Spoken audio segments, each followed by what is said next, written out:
आज की जो हमारी ये वाली क्लास है नर्सिंग एप्टीट्यूड की, इसको हम लोग यहाँ पे शुरू कर पाए। ठीक है, और देना ध्यान से हमारी क्लास में क्या होने वाला है। आज का जो हमारा टॉपिक है, जैसे कि आपको पता भी होगा, जो हमारा टॉपिक है सर आज का वो हमारा है हॉस्पिटल सेटअप। क्या है सर टॉपिक हमारा? Hospital setup and basic protocols. जो एक नर्स को, जो एक आपका जो भी मेडिसिन के डिपार्टमेंट में काम कर रहा है आदमी, जो बेसिक प्रोटोकॉल्स उसको वहाँ पर फॉलो करने होते हैं। ठीक है, उनके बारे में हम लोग बात करेंगे। एक बार मैं सब चीज़ों को एडजस्ट कर लूँ जिससे क्या हो, हमारा चीज़ें जो है वो काफ़ी हद तक यहाँ पे क्लियर हो जाए। ठीक है, क्या करेंगे सर हम लोग आज इस टॉपिक की, जो कि हमारा नर्सिंग एप्टीट्यूड का, जो कि हमारा सर क्या है, नर्सिंग एप्टीट्यूड का बड़ा इंपॉर्टेंट टॉपिक है, जो कि हमारा नर्सिंग एप्टीट्यूड का यहाँ पे बड़ा इंपॉर्टेंट टॉपिक है। आज हम लोग इस टॉपिक को पूरा का पूरा खत्म करने वाले हैं वन शॉट में। ठीक है, ये पूरा का पूरा टॉपिक हम लोग यहाँ पे वन शॉट में खत्म कर लेंगे। टॉपिक क्या है सर हमारा सर टॉपिक है आपका हॉस्पिटल्स का सेटअप और क्या हमारा बेसिक प्रोटोकॉल जो हॉस्पिटल में होते हैं। ठीक है, लेक्चर बहुत बड़ा नहीं होगा, छोटा सा होगा, क्योंकि टॉपिक ही आपका बहुत ज़्यादा बड़ा नहीं है, छोटा छोटा बेसिक बेसिक बातें हमको पढ़नी है। बेसिक रूल्स क्या होते हैं एक अस्पताल के अंदर, आपका किस तरह का एक हॉस्पिटल होता है, कौन कौन उसके अंदर वार्ड्स होते हैं, ये सब हमको बेसिक बेसिक बातें यहाँ पे पढ़नी है। ठीक है, क्या सर हम लोग आज पढ़ने वाले हैं, हम आज कंप्लीट थ्योरी करेंगे, फिर हम लोग एमसीक्यू करेंगे। ठीक है, जो भी आपका मेडिकल और नर्सिंग एंट्रेंस एग्जाम है, सभी आपके एग्जाम के बारे में यहाँ पे बातें हो जाएंगी। ठीक है, आइए आते हैं हमारे मुद्दे के ऊपर। मुद्दा क्या है हमारा सर, ये हॉस्पिटल वर्ड कहाँ से आया, व्हाट इज अ हॉस्पिटल, एक हॉस्पिटल क्या चीज होती है। आइए बातें करते हैं।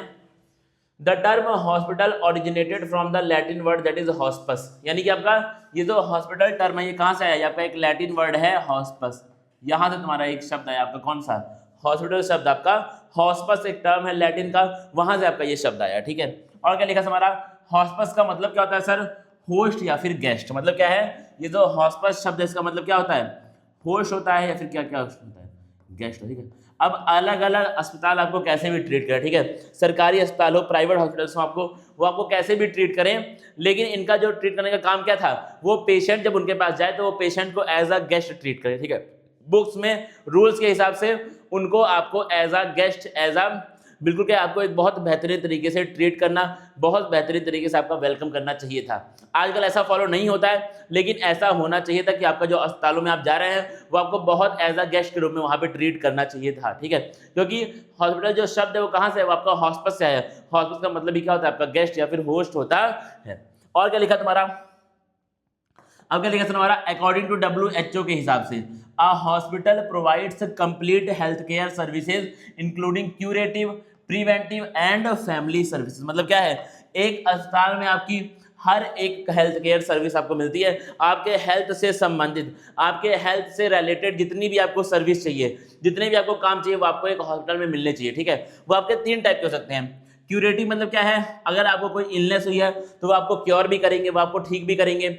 और क्या है, आप जाएंगे अगर वैक्सीनेशन के लिए, टीके के लिए, कि आपको कोई इलनेस ना हो पाए तो आपको प्रिवेंट करने का भी चीज देंगे। अगला क्या है तुम्हारा, वो आपको फैमिली सर्विस भी देंगे। मतलब क्या है, जो भी आपके परिवार में प्रॉब्लम्स हैं, उसके आपका कोई फैमिली का आदमी है उसको कुछ हुआ है तो वो आपकी हेल्प करेंगे कि आप अपने फैमिली के आदमी को वहां पे ट्रीट कर पाए। यानी कि आपका एक अस्पताल के अंदर हेल्थ रिलेटेड सर्विसेज सारी की सारी मिलती हैं, वो चाहे क्यूरेटिव हो, वो चाहे प्रिवेंटिव हो, या फिर वो क्या हो आपकी, वो आपकी फैमिली सर्विस भी हो सकती है।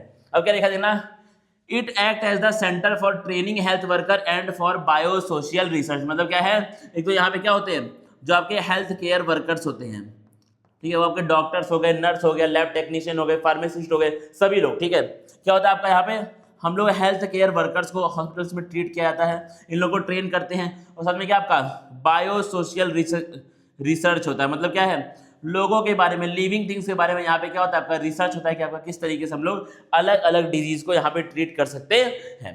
और देखिएगा बड़े ध्यान से क्या होने वाला है आपका। अगला क्या है सर हमारा, अब आते हैं हम हमारे पहले एमसीक्यू में। लिखा है तुम्हारा, the term hospital is originated from which Latin word. कौन सा वर्ड है तुम्हारा, हॉस्पिट, हॉस्पी, हॉस्पस और हॉस्पिटल, कौन सा टर्म है आपका, अभी हमने पढ़ा तुरंत। क्या हो जाएगा सर इसका आंसर, हॉस्पस। क्या हो जाएगा सर इसका आंसर, हॉस्पस शब्द आपका, हॉस्पिटल शब्द कहां से आया, हॉस्पस से आया। ठीक है, और बताइए सर आंसर क्या हमारा, ऑप्शन नंबर सी है। पढ़ते हैं कैसे सर तुम्हारा, the root word hospes refers to a host और a guest linking to the concept of hospitality and care provided to those who are sick or seeking medical shelter। मतलब क्या है आपका, कि जो हॉस्पिटल शब्द है ना, उसका मतलब क्या है कि वो आपको गेस्ट की तरह ट्रीट करेंगे। अस्पताल में जब आप जाएंगे तो आप क्या होगा, वो आपको गेस्ट की तरह ट्रीट करेंगे, वो आपको इतना अच्छे से वहां पर आपकी केयर करेंगे। तो ये हॉस्पिटल शब्द क्या आपका, हॉस्पिटैलिटी, मतलब क्या है, उतना बढ़िया से आपकी वहाँ पे केयर की जाएगी अगर आप किसी अस्पताल में जाते हैं तो, ठीक है। अब ना करे अस्पताल, मनमानी करे अपनी, तो वो एक अलग चीज़ है, लेकिन उनको करना ऐसे ही चाहिए था, ठीक है, उनको करना ऐसे ही चाहिए जो रूल्स बने हुए हैं। और बताइए सर, अब देना क्या लिखा है आपका, core function of a hospital. एक हॉस्पिटल के कोर फंक्शंस क्या क्या होते हैं, मतलब क्या क्या काम एक अस्पताल वहाँ पे करता है। पहला क्या सर काम हमारा, वो करता है तुम्हारा पेशेंट की केयर। क्या करेगा सर आपका, वो पेशेंट जो भी उनके पास आएगा, जो भी मरीज है, जो भी आपका सिक है, उसकी वो केयर करने का काम करते हैं हॉस्पिटल्स। क्या लिखा है तुम्हारा, curative care and preventive care. Curative का मतलब क्या है, जो उसको इलनेस हुई है, जो उसको बीमारी हुई है, उसका क्योर करेगा, उसका इलाज करेगा, उसको हम लोग क्या बोलते हैं, क्यूरेटिव केयर बोलते हैं। प्रिवेंटिव का मतलब क्या है, वो आपको ऐसे गाइड करेगा या फिर वो आपको ऐसे केमिकल देगा, ऐसी दवाइयां देगा जिससे क्या हो, जिससे आपको डिजीज ना हो पाए, उसको हम लोग क्या बोलेंगे, डिजीज को प्रिवेंट करने का भी वहां पे केयर करेगा। इसलिए क्या लिखा मैंने यहाँ पर, प्रिवेंटिव केयर भी तुम्हारा वैक्सीनेशन देगा तुमको, आपको टीके लगेंगे, छोटे होते हैं बच्चे, उन लोगों को बहुत सारे क्या होते हैं, टीके वहां पे लगते हैं बच्चों को, छोटे वाले जो होते हैं, और बहुत सारे बड़े बच्चों को भी टीके वगैरह यहाँ पे लगते हैं, जिससे क्या होता है आपका कि डिजीज अभी उसको हुआ तो नहीं है, लेकिन हम कल के लिए उसको प्रिपेयर करें कि कल को उसको कोई डिजीज ना हो पाए, ठीक है। और देखिएगा बड़े ध्यान से, फिर क्या तुम्हारा, ये लोग आपका हेल्थ एजुकेशन लोगों को देंगे कि भाई ऐसा करने पे ये डिजीज तुमको हो सकता है, तो इस चीज से आप बचिए। जैसे क्या है, अगर खाना बहुत पुराना खाओगे डिजीज हो सकता है, अगर मच्छर काट लेगा डिजीज हो सकता है, तो क्या इन सब के बारे में एजुकेशन भी कौन देगा आपको, आपको एक हॉस्पिटल में बैठा हुआ डॉक्टर या भी जो भी वहाँ पे लोग काम करें वो आपको ही एजुकेशन देंगे। और क्या सर हमारा, प्रोवाइडेड टू दी कम्युनिटी का मतलब क्या हुआ, जो भी वहाँ पर लोग आएंगे, जो भी अलग अलग टाइप के लोग वहाँ पर आएंगे, उन लोगों को आपका ये चीज़ें प्रोवाइड की जाएगी।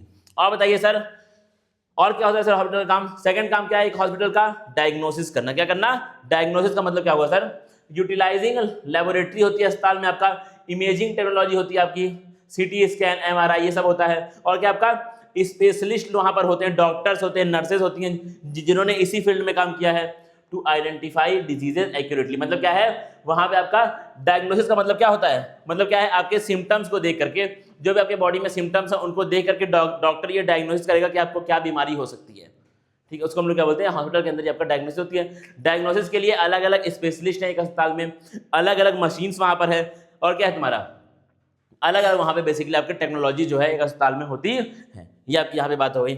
नेक्स्ट तुम्हारा क्या है, एक हॉस्पिटल के अंदर ही क्या होता है तुम्हारा, ट्रेनिंग होती है, और क्या होती है आपकी रिसर्च यहाँ पर होती है। देना क्या लिखा तुम्हारा, it serves as a teaching hub. अब ये क्या है तुम्हारा, एक अस्पताल ही क्या है, टीचिंग हब है, किसके लिए, मेडिकल वाले जो स्टूडेंट है उनके लिए, नर्सिंग वाले बच्चों के लिए, पैरा मेडिकल वाले बच्चों के लिए आपका ये क्या होता है, एक आपका टीचिंग हब होता है। कौन, अस्पताल, वहीं पे वो लोग रह करके अपना रिसर्च वगैरह जो है वो करते हैं,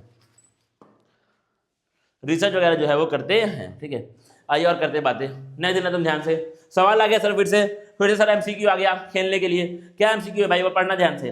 लिखा है तुम्हारा, which of the following is not a core function of a health care hospital. मतलब क्या है, इसमें से कौन सा एक हॉस्पिटल का कोर फंक्शन, एक अस्पताल का मेन फंक्शन कौन सा नहीं है इसमें से, बताना भाई। Curative care, medical training, profit maximisation for external investor, preventive medicine. मतलब क्या आपका, अब देखना, क्यूरेटिव केयर तो अस्पताल देगा ही देगा, मान रहे हो बात को। और क्या सर हमारा, मेडिकल ट्रेनिंग देगा अस्पताल, और क्या तुम्हारा, किसी भी डिजीज से बचने के लिए दवा अस्पताल देगा।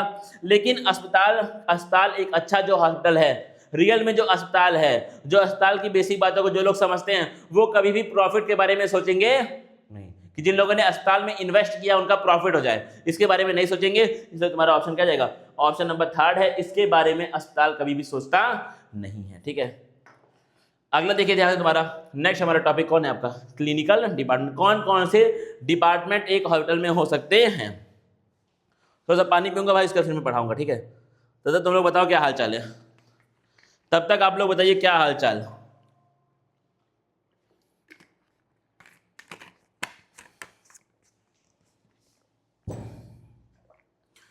बताओ भाई, हाल चाल सबका सही है, हाल चाल सही है भाई सबकी, हाल चाल।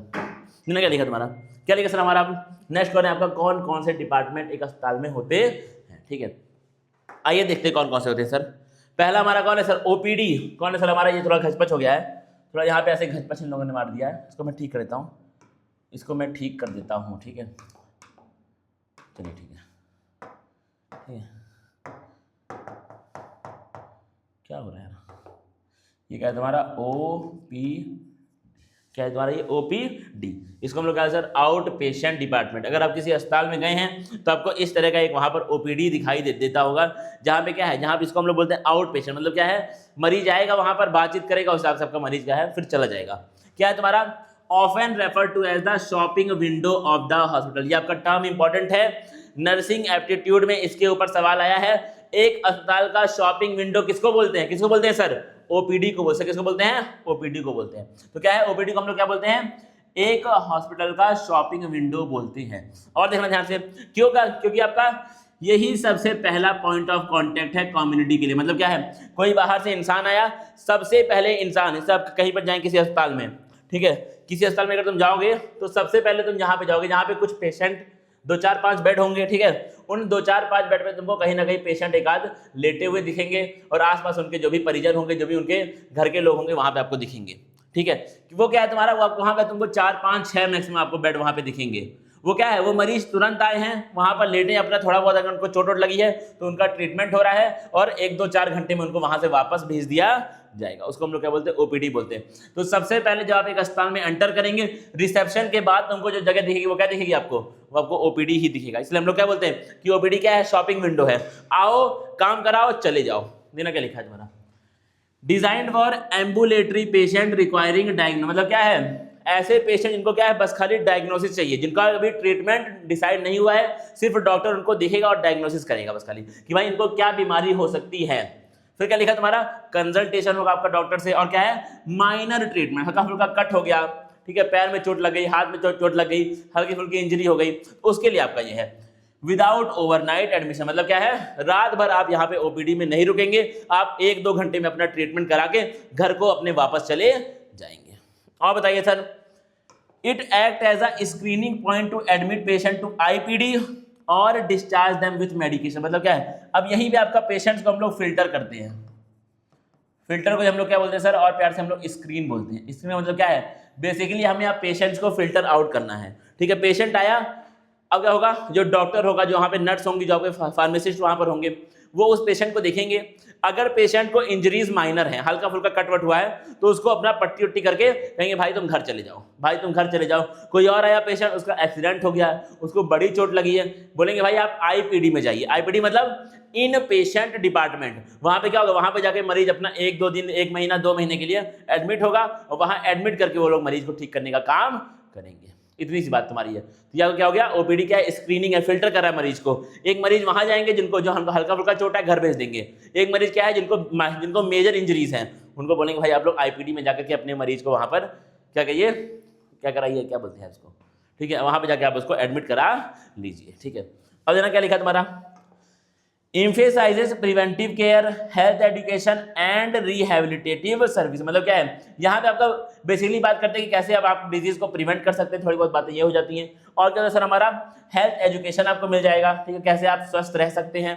और क्या आपको रिहेबिलिटेशन, मतलब क्या है, जो भी आपको प्रॉब्लम हुई है हम ट्राई करेंगे कि आपको जैसे हम लोग बिना दवा वा दिए हम लोग ठीक करने के वहां पे ट्राई करते हैं। अगर देखिए ध्यान से, MCQ 3 आ गया तुम्हारा, क्या लिखा है तुम्हारा, Which department is often referred to as shopping window? Option नहीं भी दिया होता, शॉपिंग विंडो कौन है तुम्हारा, ओपीडी। क्या तुम इसको याद कर लोगे, क्या आप इसको याद कर लेंगे कि ओपीडी क्या होता है, हमारा शॉपिंग विंडो होता है। सर ओपीडी क्या है, it is the shopping window of the hospital. और देखिए ध्यान से, ओपीडी तुम्हारा आंसर सही है। अब देखो क्या क्या हमको सर ओपीडी में और मिलता है। पहली बात तो क्या है, ठीक है, ये क्या है यार, अच्छा ये आईपीडी की बात कर रहा है, ठीक है, थोड़ा सा यहाँ पे दिक्कत हुई है। ये बात कर रहा है किसकी, आईपीडी की यहाँ पे बात हो रही है, यहाँ आपके बात होगी किसकी, आईपीडी की बात होगी आपकी, इन पेशेंट डिपार्टमेंट की यहाँ पे हम लोग बात कर रहे हैं, ठीक है। हाँ ठीक है, ठीक है, ठीक है, चलो ठीक है, ठीक है, चलो क्या हो रही है सर बात हमारी, यहाँ पर आईपीडी की बात हो रही है, इन पेशेंट डिपार्टमेंट की। पहली बात क्या होगी सर, यहाँ पे आपको 24/7 आपको हमेशा मेडिकल केयर मिलेगी, ठीक है। अगर आप बहुत ज़्यादा हैं सीरियस तो आपके पीछे एक डॉक्टर वो लोग फिट कर देंगे, आपके पीछे एक डॉक्टर्स की टीम होगी, आपके लिए 1-2 नर्स क्या होंगी, 1-2 नर्स आपके लिए अपॉइंट कर दी जाएंगी। मतलब क्या है, वहाँ पे आपको 24/7 जो है वो केयर मिलने वाली है। क्या लिखा देखा ध्यान से, patients are admitted to wards for continuous observation, drug administration and planned diets until recovery. मतलब क्या है, पेशेंट को वार्ड्स में एडमिट करेंगे, कॉन्टिन्यूअसली उनको ऑब्जर्व किया जाएगा कि पेशेंट क्या ठीक हो रहा है, क्या उसको कुछ कल को प्रॉब्लम हो जाए तो डॉक्टर के पास रहेगा, तुरंत उसका ट्रीटमेंट हो जाएगा। और क्या तुम्हारा ड्रग यानी कि उसको दवाइयां टाइम पे दी जाएंगी और उसकी डाइट भी आपको टाइम पे दी जाएगी जब तक वो रिकवर ना हो जाए, जब तक वो ठीक ना हो जाए। और क्या लिखा है तुम्हारा, राउंड्स एंड मॉनिटरिंग यहाँ पर होती है। Regular rounds are conducted by doctor, nurses and paramedical staff to check condition and modified treatment plan. मतलब क्या है, लगातार वहां पे 1 घंटे पे, 2 घंटे पे, 4 घंटे पे, 6 घंटे पे आपका डॉक्टर्स, नर्सेज, पैरामेडिक्स आपके आकर के लगातार वहां पर राउंड लगाते रहेंगे, जिससे क्या हो, ये देखने के लिए क्या मरीज ठीक हो रहा है। और अगर मरीज ठीक नहीं हो रहा है तो उसकी हम लोग क्या करें, उसका जो भी ड्रग्स वगैरह, जो भी उसकी दवाइयाँ, जो भी उसकी डाइट्स, उसको हम लोग क्या तो चेंज करें। अगर ठीक हो रहा है तो क्या क्या करो, दवाइयाँ उसकी वहाँ पे कम कर दो। ठीक है।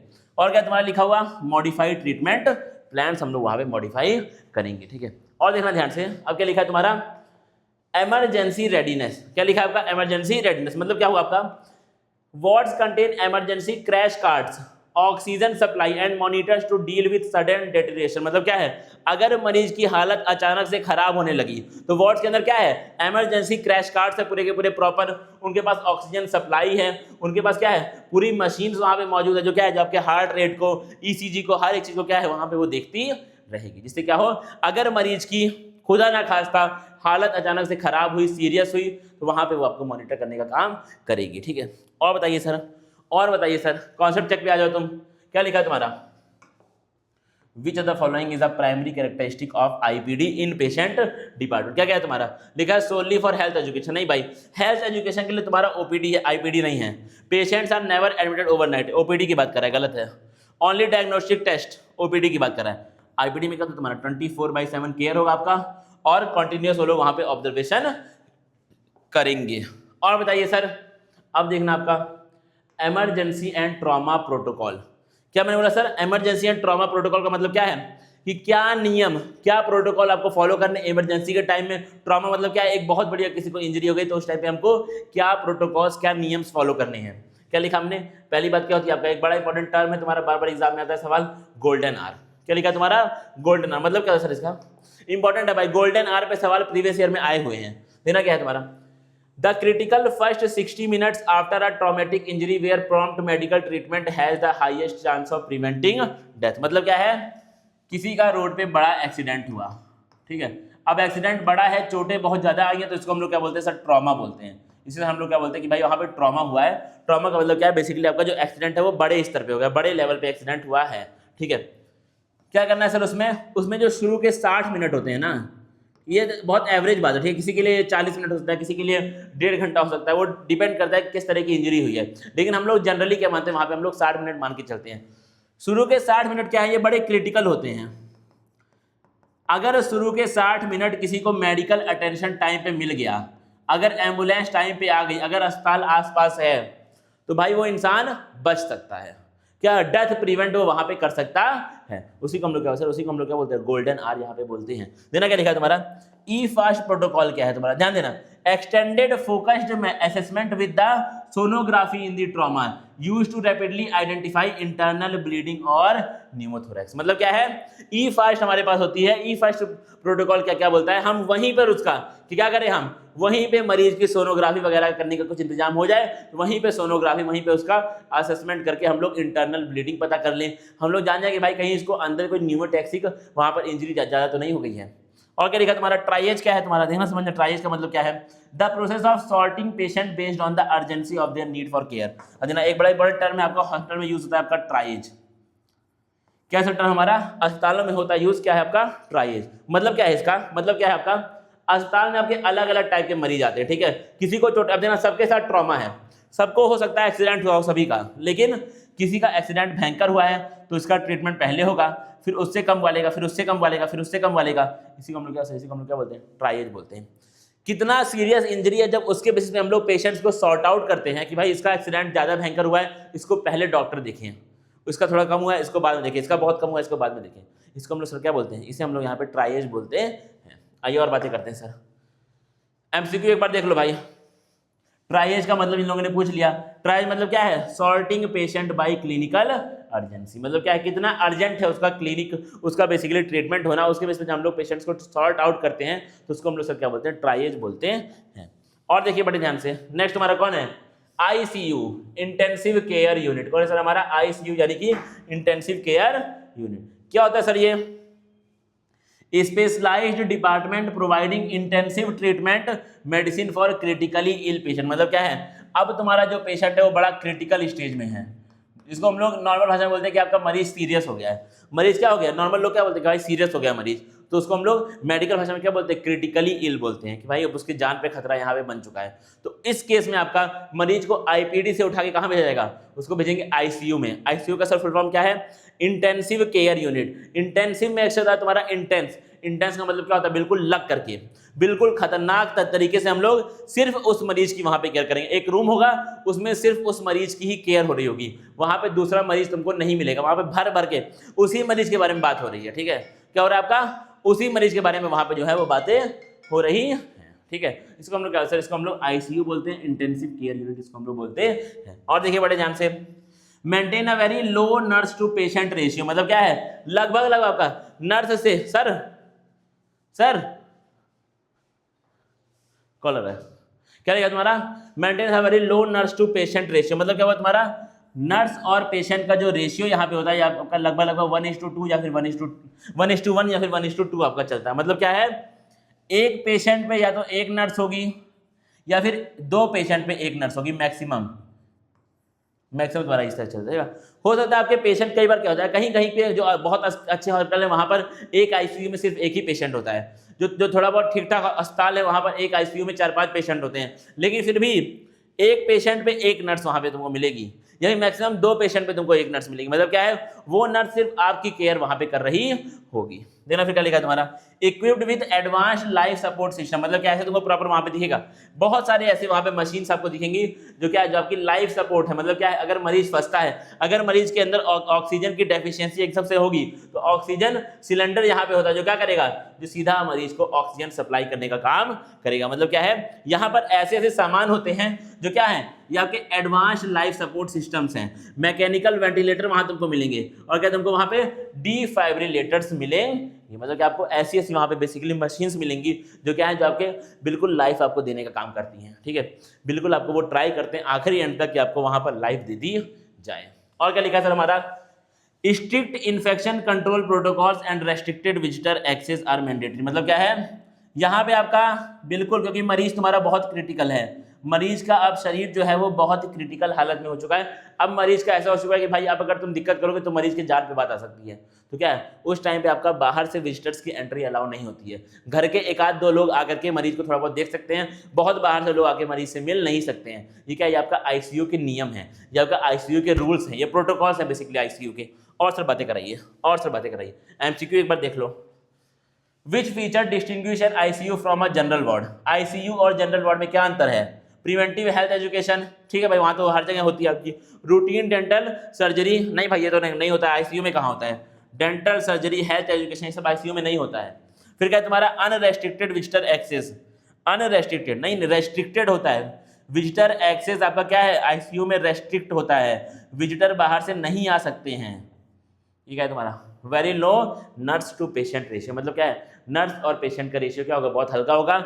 एक नर्स पे, एक पेशेंट पे या तो एक नर्स या फिर दो पेशेंट पे आपको एक नर्स वहां पे देखने को मिलेंगी। ठीक है, ये आईसीयू की तुम्हारी खासियत है। ठीक है, अब देखना ध्यान से, अगला हमारा क्या है सर, हॉस्पिटल सपोर्ट सर्विसेज। क्या है सर हमारा, हॉस्पिटल सपोर्ट सर्विसेज। आइए बातें करते हैं तुम्हारी, क्या लिखा आपका जो मेन है, तो central sterile service department, CSSD इसको हम लोग बोलते हैं। सर क्या बोलते हैं इसको हम लोग, CSSD। क्या सर ये भी इंपॉर्टेंट है, इससे भी आया सवाल, बिल्कुल आया है, CSSD से भी आपका सवाल आया है, सेंट्रल स्टेराइल सर्विस डिपार्टमेंट। आइए बातें करते हैं इसका। इसमें आपका एक बड़ा इंपॉर्टेंट प्रोसेस, उसको हम लोग क्या बोलते हैं, ऑटो क्लेविंग बोलते हैं। क्या बोलते हैं उसको हम लोग, ऑटो क्लेविंग। क्या होता है सर ये, it uses high pressure saturated steam, the most common and economical method for sterilising surgical instrument. क्योंकि आपका अगर कोई इंस्ट्रूमेंट किसी के ऑपरेशन में यूज हुआ है, किसी के सर्जरी में यूज हुआ है, तो क्या है, क्योंकि हमने उसको यूज कर दिया वहां पर, तो उससे क्या है, वो पेशेंट के जो भी इन्फेक्शन थे, जो भी बॉडी में उसकी प्रॉब्लम्स थी, अब वो उस क्या है, अब उससे आपका जो इंस्ट्रूमेंट है वो क्या हो चुका है, वो आपका कंटामिनेट हो चुका है। अब अगर हमको उसको एकदम साफ करना है, ठीक है, तो हम उसको पानी से, साबुन से, इन सबसे साफ नहीं कर सकते, क्योंकि इन सबसे इन्फेक्शन खत्म नहीं होंगे। उसको हमको पूरी तरीके से साफ करना है, उसके लिए मेडिसिन में टर्म क्या है आपका, स्टेराइल। सॉरी भाई, थोड़ा पानी पी लेता हूँ, थोड़ा पानी पीऊंगा भाई, थोड़ा पानी पीऊंगा।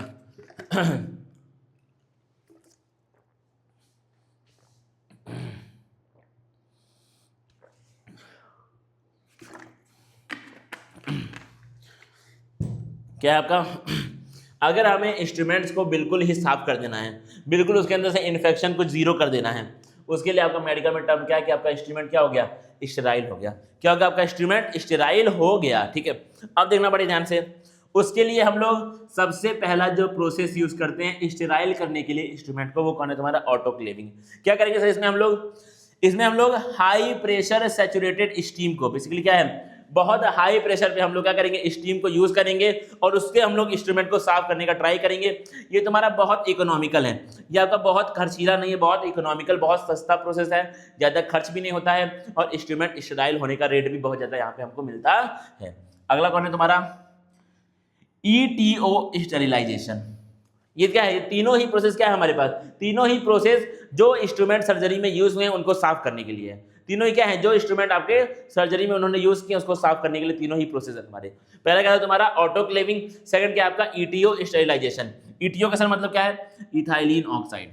क्या सर ETO का मतलब इथाइलिन ऑक्साइड। होता क्या सर इसके अंदर, it is a low temperature process used for heat sensitive equipment like plastic and optic.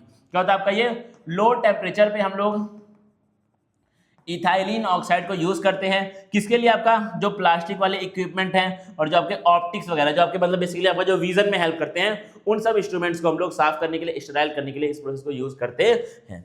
Next आपका कौन है सर, नेक्स्ट हमारा कौन है सर प्लाज्मा स्टेरिलाइजेशन। नेक्स्ट कौन है हमारा प्लाज्मा स्टेरिलाइजेशन। क्या होता है सर इसके अंदर हाइड्रोजन परऑक्साइड को हम लोग यूज करते हैं, हाइड्रोजन गैस को हम लोग बेसिकली यहाँ पे यूज करते हैं। ये भी तुम्हारा क्या है बहुत तेज होता है और low temperature and eco friendly, but आपका ये प्रोसेस क्या है बहुत ज्यादा इकोनॉमिकल नहीं है आपका, it is very less economical, बहुत एक्सपेंसिव प्रोसेस है आपका। ये क्या है तुम्हारा बहुत एक्सपेंसिव प्रोसेस यहाँ पे होता है, बस इतना दिक्कत है आपका। इसीलिए ज्यादातर हॉस्पिटल्स आपका ऑटोक्लेविंग को प्रीफर करते हैं। ऑटोक्लेविंग तुम्हारा सस्ता भी है, आसानी से हो भी क्या है जाता है। और बातें सर देखिए, और सर बातें देखिए, आइए बात करते हैं आपका MCQ की। Which sterilisation technique is best suited for heat sensitive medical plastic. क्योंकि हीट सेंसिटिव का मतलब क्या है, ऐसे प्लास्टिक्स जो आपके क्या हैं बेसिकली, प्लास्टिक तो क्या होता है तुम्हारा हीट सेंसिटिव ही होता है। प्लास्टिक क्या है आपका हीट सेंसिटिव होता है। प्लास्टिक को अगर हीट कर दोगे तो खराब हो जाएगा भाई, प्लास्टिक को हीट करोगे तो क्या हो जाएगा, प्लास्टिक तुम्हारा खराब हो जाएगा प्लास्टिक। तो इसलिए क्या है यहाँ पर हमको ऐसा कोई प्रोसेस यहाँ पे करना है यूज जो क्या हो, जो आपका जो आपका क्या हो, जहाँ पे लो टेम्परेचर पे काम होता हो, वो क्या था तुम्हारा प्रोसेस आपका इथाइलिन ऑक्साइड को यूज करने का हमारा प्रोसेस था। प्लास्टिक के लिए आपका इथाइलिन ऑक्साइड ही यूज भी होता है वैसे भी।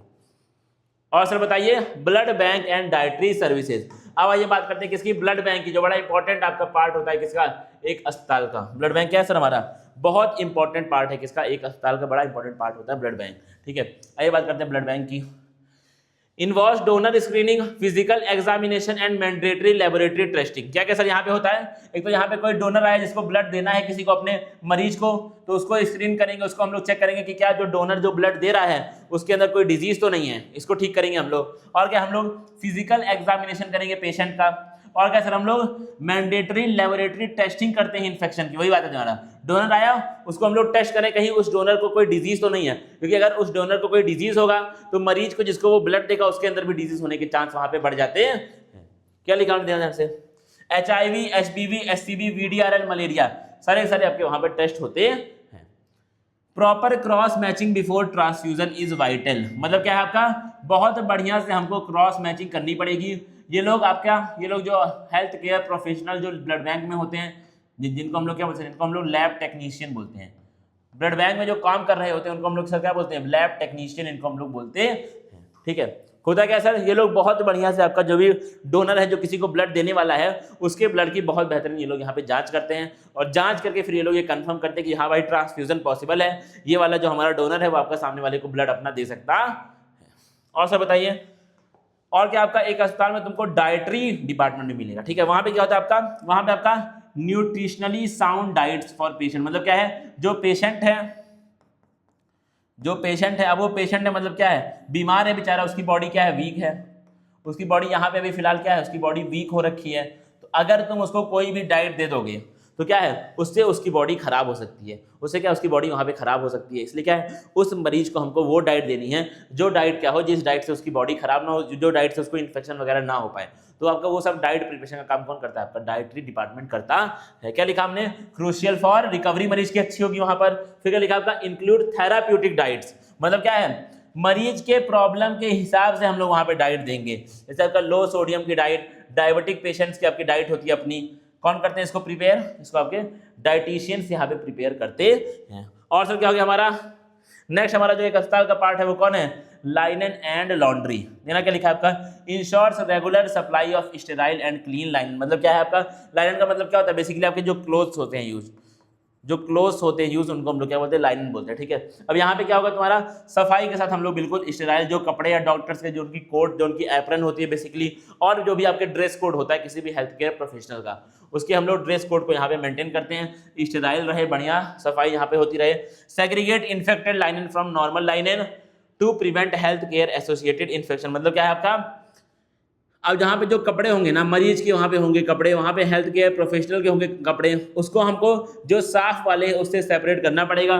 क्यों, क्योंकि अगर किसी ने मरीज वाले कपड़े किसी और ने पहन लिए, किसी स्वस्थ आदमी ने, किसी हेल्दी आदमी ने अगर मरीज वाले कपड़े वहाँ पे पहन लिए, या फिर मरीज वाले कपड़ों से अगर किसी हेल्दी आदमी का कपड़ा टच भी हो गया, तो इन्फेक्शन वहाँ पे फैल सकता है, वहाँ पे डिजीज जो है वो हो सकता है। इस तरह के डिजीज को हम लोग क्या बोलते हैं sir, health care associated infection. मतलब क्या है, एक आदमी जो हेल्थ केयर में इन्वॉल्व है, जो हेल्थ केयर प्रोफेशनल है, उसको वहां से डिजीज अगर आ गया, अगर उसको किसी और मरीज से इन्फेक्शन फैल जाता है, तो उसको हम लोग क्या बोलते हैं, हेल्थ केयर एसोसिएटेड इन्फेक्शंस। और बताइए सर, फिर बात हुई है तुम्हारा एमसीक्यू का, क्या लिखा आपका, ब्लड ट्रांसफ्यूजन से पहले कौन सा प्रोसीजर आपका करना ही पड़ता है डोनर और पेशेंट के रूप में, डोनर और रेसिपिएंट के बीच में ब्लड ग्रुप और क्रॉस मैचिंग हमको वहां पे करनी पड़ती है, और क्रॉस मैचिंग आपकी बड़े स्टेप्स में होती है, बहुत ध्यान से की जाती है, ठीक है।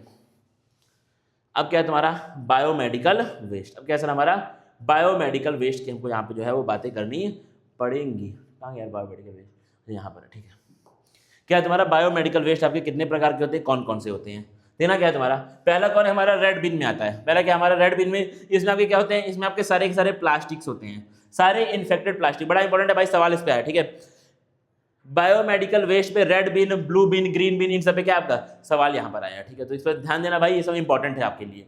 रेड बिन में क्या होता है आपका, सारे के सारे इन्फेक्टेड प्लास्टिक हम लोग रखते हैं, जैसे आपका सिरिंज हो गया, आपके आईवी सेट्स हो गए, ठीक है। और जो सिरिंज तुमको डालना है वो क्या डालना है आपको, विदाउट नीडल हमको यहाँ पे सिरिंज जो है वो रखना है। और क्या सर हमारा कैथेटर्स आपके हो गए, आपके ग्लव्स हो गए, ठीक है। और क्या है तुम्हारा ऑटो क्लेविंग के बाद आपके ये कैसे रहते हैं, रिसाइक्लेबल यहाँ पर होते हैं, ऑटो क्लेविंग से साफ करोगे और उसको फिर क्या है हम लोग रिसाइकल कर देंगे, उनको फेंकते नहीं है। येलो बिन में सर कौन है हमारा, जो ह्यूमन वेस्ट है, जो एनिमल वेस्ट है, जो सॉइल्ड कॉटन है बेसिकली आपका, जो एक्सपायर्ड मेडिसिन हैं, destined for deep burial and incineration. मतलब क्या है, इनको जमीन में अंदर ले जाके दफना दिया जाएगा। बेसिकली आपका जो एनिमल वेस्ट है, जो किसी मरीज का वेस्ट है, ठीक है, इन सब को हम लोग क्या करते हैं, इनको हम लोग येलो बिन में डाल करके लेके जाएंगे कहीं पर, आपका आइसोलेशन में इनको बिल्कुल जमीन के अंदर यहाँ पे दफना दिया जाएगा। अगला वन है हमारा ब्लू और व्हाइट बिन। ब्लू और कौन सा बिन है सर हमारा, व्हाइट बिन यहाँ पर है। ब्लू के अंदर सर हम लोग ब्रोकन ग्लास और एम्पुल्स, मतलब कुछ भी आपका जो टूट फूट गया है, ठीक है, कोई भी ग्लास हो आपका, कोई भी आपका जो एम्पुल जो हम लोग तोड़ के किसी को लगाते हैं इंजेक्शन, वो भी अगर आपका टूट गया है, तो ये सबको हम लोग क्या करते हैं, ब्लू बिन के अंदर यहाँ पर डालते हैं, ठीक है। व्हाइट की बात करें तो आपका puncture proof, sharps, needles, scalpels, destined for sterilisation and sludging. मतलब क्या है, इनके अंदर आपका सारे के सारे जो भी नुकीले उकीले सामान है उनको हम लोग डालते हैं, कहाँ पर, व्हाइट बिन के अंदर डालते हैं। अब क्या सर हमारा फिर से आ गया सवाल तुम्हारा, according to biomedical waste guideline human anatomical waste को हम लोग कहाँ पे रखते हैं, कहाँ रखेंगे सर इसको हम लोग, इसे हम लोग कहाँ रखेंगे सर, येलो बिन में रखेंगे। अभी हमने तुरंत यहाँ पे इसको पढ़ लिया है, ठीक है। इसको हम लोग कहाँ पे रखेंगे सर, येलो बिन में यहाँ पे रखेंगे, ठीक है। आइए आगे देखते हैं, आइए और हम लोग यहाँ पर आगे देखते हैं। नेक्स्ट कौन है सर हमारा, हॉस्पिटल इन्फेक्शन कंट्रोल। अस्पताल कैसे इन्फेक्शंस को कंट्रोल करते हैं, आइए बातें करते हैं। क्या लिखा है तुम्हारा, रुकना भाई 2 मिनट के लिए, थोड़ा भाई पानी पी लो, 2 मिनट का टाइम दो मुझे, थक गया हूँ, पानी पी लो, थक गया हूँ, पानी पी लो भाई।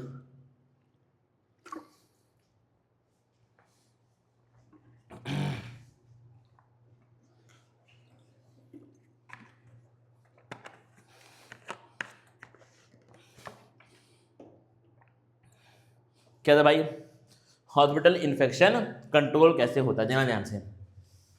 यहाँ पे बहुत सारे इन्फेक्शन दिए हुए, क्या दिया तुम्हारा, नॉसकॉमियल इन्फेक्शन। क्या लिखा है आपका, नॉसकॉमियल इन्फेक्शन का मतलब समझना बड़ा इंपॉर्टेंट चीज है।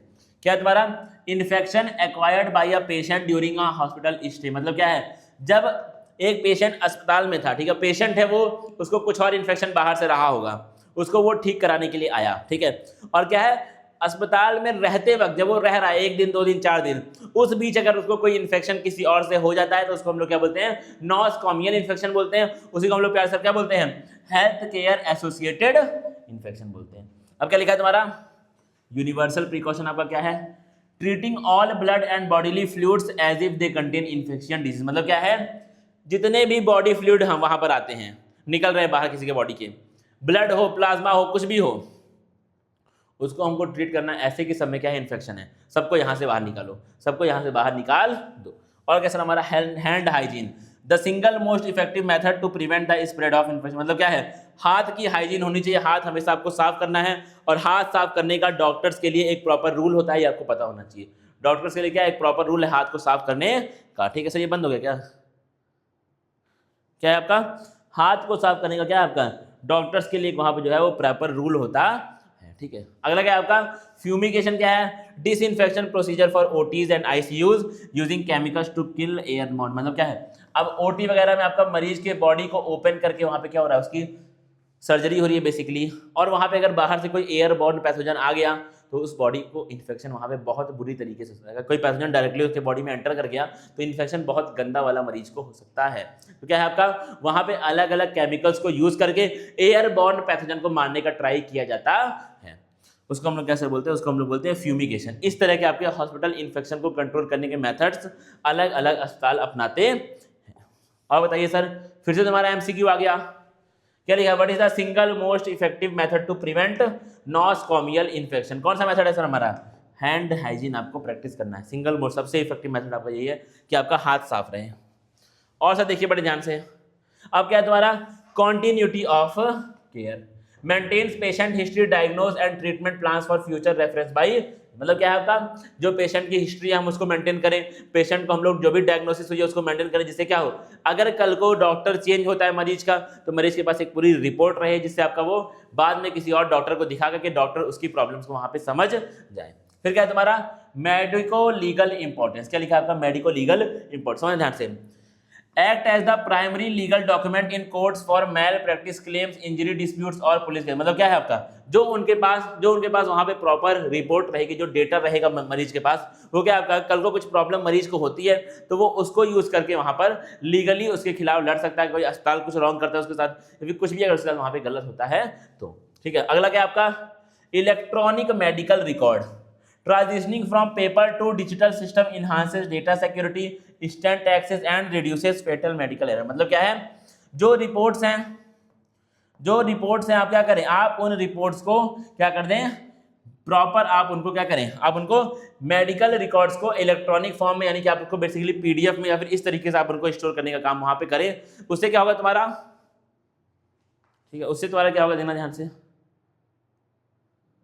क्या होगा आपका, उससे क्या होगा, आपका जो डेटा है वो सेव रहेगा हमेशा। कागज की फॉर्म में है तो वो तुमसे लॉस हो सकता है, वो तुमसे अलग अलग तरीके से वहां पे गायब हो सकता है। तो अगर आप उसको रख देंगे पीडीएफ की फॉर्म में तो आपको फायदा होगा, आप उसको हमेशा सेव करके वहां पे रख सकते हैं। नेक्स्ट हमारा क्या है, confidentiality, strict adherence to the privacy protocols to protect sensitive patient information. ठीक है, ये वाला थोड़ा सा आपका पूरा नहीं है, ये वाला आपका जो डेटा है वो पूरा नहीं है, इसको मैं इसलिए यहाँ से हटा रहा हूँ। नेक्स्ट हमारा फिर से आ गया सवाल, which of the following is the primary use of medical records. Medical record का सबसे मेन यूज कौन सा है तुम्हारा, assistance in medico legal cases. मतलब क्या है, अगर मेडिकल रिकॉर्ड्स, ये पूरी बात हो रही है किसकी, ये बात हो रही है आपकी मेडिकल रिकॉर्ड्स की। क्या सर ये बात हमारी बात है मेडिकल रिकॉर्ड। अगर तुम देखोगे कोई पेशेंट जो आपका बड़ा पुराना पेशेंट है, क्या आपका अगर कोई पेशेंट बड़ा पुराना है, उसको कोई ऐसी, उसको कोई क्रॉनिक डिजीज अगर हुआ है, अगर किसी पेशेंट को कोई क्रॉनिक डिजीज वहां पे हुआ है तो उसके पास क्या होता है, उसके पास आपका एक पूरी फाइल होती है। इसमें क्या है, इसमें आपका पूरा का पूरा उसके रिकॉर्ड्स होते हैं कि उसका कब डिजीज स्टार्ट हुआ है, डिजीज में उसके कहाँ पे डिजीज क्या है, और उसका ब्लड टेस्ट वगैरह सब कुछ उस फाइल में आपको वहाँ पे मिलेगा। ठीक है, तो अब क्या होता है, उसके पास पूरा का पूरा रिकॉर्ड वहाँ पे होता है, उसको हम लोग क्या बोलते हैं, उसको हम लोग मेडिकल रिकॉर्ड्स बोलते हैं। उसका फायदा क्या है, उसका ये सब के सब फायदे हैं। ठीक है, सबसे इंपॉर्टेंट फायदा क्या है उसका, कि आपका वो एक लीगल डॉक्यूमेंट है जब आपका कल को कोई भी मैल प्रैक्टिस हुई, अस्पताल ने उसके साथ रॉन्ग किया, किसी डॉक्टर ने उसके साथ रॉन्ग किया, किसी ने भी उसके साथ कुछ भी गलत किया है, तो वो उसको वहां पे दिखा करके आपका क्लेम कर सकता है, वो लीगली उसके लिए फाइट कर सकता है। और देखिए ध्यान से, हॉस्पिटल मैनेजमेंट क्या है तुम्हारा? हॉस्पिटल मैनेजमेंट क्या है तुम्हारा? अब देखना, हॉस्पिटल मैनेजमेंट का एक मरीज के केयर में क्या रोल है? भैया ये आपका प्लान करता है, चीजों को ऑर्गेनाइज करता है, स्टाफिंग करता है, डायरेक्टिंग करता है, और क्या करता है? आपका कंट्रोलिंग करने का काम करता है। कौन? एक हॉस्पिटल का मैनेजमेंट आपका इस तरीके से मरीज की हेल्प करता है। और देना क्या है, हॉस्पिटल और इंडस्ट्री में क्या अंतर है? देना क्या अंतर है तुम्हारा? A hospital deals with human life suffering and highly complex professionals autonomy unlike a factory dealing with raw. मतलब क्या है, कभी भी लोग, जैसे कि हम लोग आजकल देखते हैं, अस्पताल को लोग बिजनेस की तरह यूज करते हैं। लोग क्या करते हैं, हॉस्पिटल्स को एक फैक्ट्री की तरह यूज करते हैं कि भाई ये तो हमारा बिजनेस है, यहाँ से हमको भर भर के पैसा चाहिए। क्या ये बात सच है? ये बात गलत है भाई, ठीक है। फैक्ट्री में आप बस कर क्या कर रहे हैं? फैक्ट्री में आप सामानों से डील कर रहे हैं, लेकिन इंसान की जो लाइफ है वो सामान नहीं होती है। इंसान की लाइफ क्या बहुत ज्यादा इंपॉर्टेंट है। सामान अगर तुम्हारा यहाँ वहाँ खराब भी हो गया, एक आध सामान, एक आध आपका रॉ मटेरियल अगर खराब भी हो गया तो आपको फर्क नहीं पड़ेगा, लेकिन अगर एक मरीज की लाइफ सिर्फ आपकी लापरवाही से, सिर्फ आपके बिजनेस मानने की वजह से अगर जज जाती है तो बहुत बड़ी वहाँ पे दिक्कत है, ठीक है। तो इसलिए आपका हॉस्पिटल एक अलग चीज़ है और इंडस्ट्रीज फैक्ट्रीज क्या है, अलग चीज़ है। हॉस्पिटल एक बिजनेस नहीं हो सकता है, ठीक है। हो सकता है कि अगर आपने एक हॉस्पिटल खोला है तो आपको वो फायदा दे, ठीक है, लेकिन अगर आप उसको एज अ बिजनेस ट्रीट करते हैं तो आपका वो वहाँ पे बहुत ज़्यादा गलत बातें हो जाती हैं, ठीक है। अब क्या लिखा है तुम्हारा? सीईओ और एडमिनिस्ट्रेटर रोल। जो अस्पताल का एक सीईओ होता है, जो एडमिनिस्ट्रेटर होता है, उसका रोल क्या लिखना? Bridging the gap between technological advancement, financial viability and clinical excellence while managing multi disciplinary teams. मतलब कि आपका पूरा का पूरा जितने भी प्रॉब्लम एक अस्पताल में, जितने भी चीजें अस्पताल में है, जैसे आपका फाइनेंशियल आपका हो गया चीजें, ठीक है, आपका क्या है, टेक्नोलॉजी का एडवांसमेंट होना चाहिए, और क्या तुम्हारा क्लिनिकल वहां पर चीजें, आपका क्लिनिकल एक्सीलेंस होना चाहिए। इन सबको मैनेज करने का काम कौन करता है? आपका जो सीईओ एक अस्पताल का होता है, ठीक है। सिंपल सिंपल बातें हैं। क्या है तुम्हारा? देखना ध्यान से, how does a hospital primarily differ from an industrial factory. एक अस्पताल में और एक फैक्ट्री में क्या अंतर है? अस्पताल आपका ह्यूमन लाइफ से डील करता है, ठीक है, और क्या आपका हाईली ऑटोनोमस प्रोफेशनल एक अस्पताल में काम करते हैं। और सर बताइए अगला क्या है तुम्हारा? Disaster management and mess casualties. मतलब क्या है? अगर कोई डिजास्टर हो गया एकदम से, अगर कोई बहुत बड़ी कैजुअलिटी हुई, जैसे अब क्या है, अगर एग्जांपल ले हम लोग, ठीक है, ऐसा ना हो मैं मानता हूँ, लेकिन एग्जांपल लो कि एक बहुत बड़ा प्लेन क्रैश हो गया, वहाँ पे क्या है, कैजुअलिटी बहुत मास हुई है, बहुत सारे 50 60 70 लोग वहाँ पे इंजरी हुई है, वहाँ पे चोटें आई हैं, उसको हम लोग क्या बोलते हैं? उसको हम लोग बोलते हैं मास कैजुअलिटी। अब अगर इस चीज़ से आपका एक अस्पताल कैसे डील कर सकता है, देखना ध्यान से, क्या करेगा अस्पताल आपका? उसके लिए तुम्हारा क्या बना? उसके लिए आपका HICS है। क्या लिखा तुम्हारा? Hospital incident command system, an organized chain of command activated during crisis. मतलब क्या आपका, अगर कोई क्राइसिस होती है, अर्थक्वेक आ गया किसी जगह पर, पैंडेमिक आ गया कोई, एमसी आ गया कोई, तुम्हारा अचानक से बहुत बड़ा वहां पे क्या हो गया आपका, क्या हो गया तुम्हारा वहां पे, कोई आपका मैस कैजुअलिटी वहां पर हो गई, ठीक है, उससे क्या होगा तुम्हारा, उस टाइम पे आपका जो HICS है ये तुम्हारा एक्टिवेट हो जाएगा। वहां पे बहुत सारे प्रोफेशनल उस टीम में है जो आपका एकदम से अचानक से वहां पे एक्टिवेट हो जाएंगे। अब देखना क्या, डिजास्टर ट्राइएज टैग क्या आएगा तुम्हारा? डिजास्टर के टाइम में जितने भी मरीज हैं उनको एक एक टैग दिया जाएगा, ठीक है। 3 टैग होते हैं, एक तुम्हारा मिलेगा रेड टैग, 4 होते हैं बेसिकली। रेड टैग का मतलब क्या आपका, एक मरीज को ऐसी इंजरी हुई है तो उसके लिए लाइफ थ्रेटनिंग है, जिससे क्या, जिससे उसकी लाइफ जा सकती है, उसको रेड टैग मिलेगा, उसको हम लोग तुरंत अस्पताल में लेके जाएंगे। पहले जो डॉक्टर है वो उस मरीज को देखेगा। सेकंड कौन है तुम्हारा? येलो टैग, डिलेड या फिर अर्जेंट है तुम्हारा, तुरंत आपका ये फेटल नहीं है, अर्जेंट तो है, लेकिन ये मरीज को अगर हम लोग 1 आध घंटे के बाद भी देखते हैं तो मरीज की डेथ नहीं होगी, ठीक है। फिर क्या है तुम्हारा? ग्रीन टैग है आपका, माइनर मतलब क्या है तुम्हारा, जो उसके पास वुंड, क्या लिखा है आपका? वॉकिंग वुंडेड, मतलब क्या है, मरीज चोटों के साथ भी चल पा रहा है, इसके अंदर मरीज को बहुत सीरियस इंजरी वहां पे नहीं है, तो उसको हम लोग क्या देंगे? उसको हम लोग देंगे ग्रीन टैग, ठीक है। ब्लैक टैग किसको देंगे? आपका जो डिसीज्ड है या फिर अनसैल्वेजेबल है, जब आपका क्या है, जब आपका डिसीज हो चुका है, उसको हम लोग क्या देंगे? उसको हम लोग वहां पे ब्लैक टैग देंगे। फिर से तुम्हारा एक सवाल है आपका बेसिक सा, क्या है तुम्हारा? फिर से बेसिक एक सवाल है, क्या सर सवाल हमारा? In a disaster triage a patient categorised with red tag. Red tag का मतलब क्या है? उसको तुरंत क्या चाहिए आपको? उसको तुरंत आपका क्या है? अटेंशन चाहिए, क्योंकि वो मरीज की यहाँ पे बात क्या है, जिंदगी पे आ चुकी है। अब क्या लिखा तुम्हारा? End of the module. आपका जो मॉड्यूल है वो यहाँ खत्म हो गया। एक बहुत इंपॉर्टेंट टॉपिक जो हमारे सिलेबस का है वो हमने यहाँ पे खत्म कर दिया, ठीक है। KYT क्लासेस आपके साथ हमेशा है ही, your path to medical excellence. Basic बातें तुम्हारी, ठीक है। बेसिक आपकी यहाँ पे बातें जो है वो हमारी आज खत्म हो चुकी हैं। आज का हमारा नर्सिंग एप्टीट्यूड का एक फिर से चैप्टर जो है वो खत्म हो चुका है, ठीक है। अभी इसका PDF वगैरह सब कुछ तुमको ग्रुप में मिल जाएगा। मिलते हैं भाई हम लोग फिर किसी और क्लास में, तब तक के लिए थैंक यू गाइस।